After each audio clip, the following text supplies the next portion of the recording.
बिस्मिल्लाहिर्रहमानिर्रहीम। अस्सलाम वालेकुम। आज मैं आपको एटीएम से बैलेंस चेक करने का तरीका बताऊंगा। अब अगर आपके पास एचपीएल का एटीएम कार्ड है और आप अपने अकाउंट का बैलेंस चेक करना चाहते हैं, इसका तरीका कार क्या है वो मैं अपनी वीडियो में बताऊंगा। ये एटीएम मशीन है, ये एचपीएल का एटीएम कार्ड है।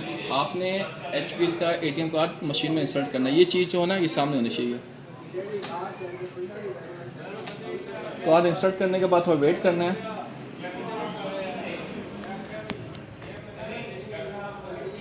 अब यहाँ पे दो लैंग्वेज आ रही हैं, ठीक है। आप उर्दू है, इंग्लिश है, मैंने उर्दू सेलेक्ट करनी है। इसके बाद आपने अपना यहाँ पे पासवर्ड लगाना, जो भी पिन नंबर है आपका। नेक्स्ट विंडो ओपन होगी, यहाँ पे डिफरेंट ऑप्शन शो हो रहे होंगे, ठीक है। उसमें से आपने बैलेंस इंक्वायरी का ऑप्शन सेलेक्ट करना है। यहाँ पे देखें, बराए मेहरबानी नीचे के दिए गए ऑप्शंस में से इंतखाब करें, ठीक है। रकम निकलवाने के लिए, फौरी रकम निकलवाने के लिए मैंने बैलेंस चेक करना है, ठीक है। इसका बैलेंस चेक कैसे करना है वो ये है, बैलेंस इंक्वायरी में जाऊंगा। क्या आप रसीद वसूल करना चाहते हैं? इसमें ये होगा कि आपको मिनी स्टेटमेंट मिलेगी, ठीक है। उसके चार्जेस भी होंगे 3 रुपये, ठीक है। मैं स्टेटमेंट लूँगा।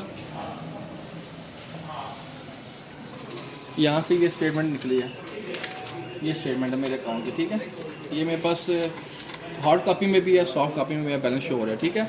ये मेरा अकाउंट नंबर है, ये मेरा बैलेंस है, और मैं इतनी लिमिट ट्रांसफ़र कर सकता हूँ। मेरे अकाउंट में इतनी लिमिट है कि 1 लाख रुपए मैं ट्रांसफ़र कर सकता हूँ।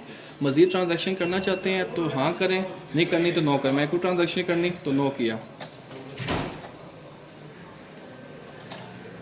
तो ये थी वीडियो कि आपने एचपीएल बैंक के एटीएम कार्ड से कैसे अपना बैलेंस चेक करना है, ठीक है। वीडियो अच्छी लगी, वीडियो को लाइक कीजिएगा, चैनल को सब्सक्राइब कीजिएगा। शुक्रिया, अल्लाह हाफ़िज़।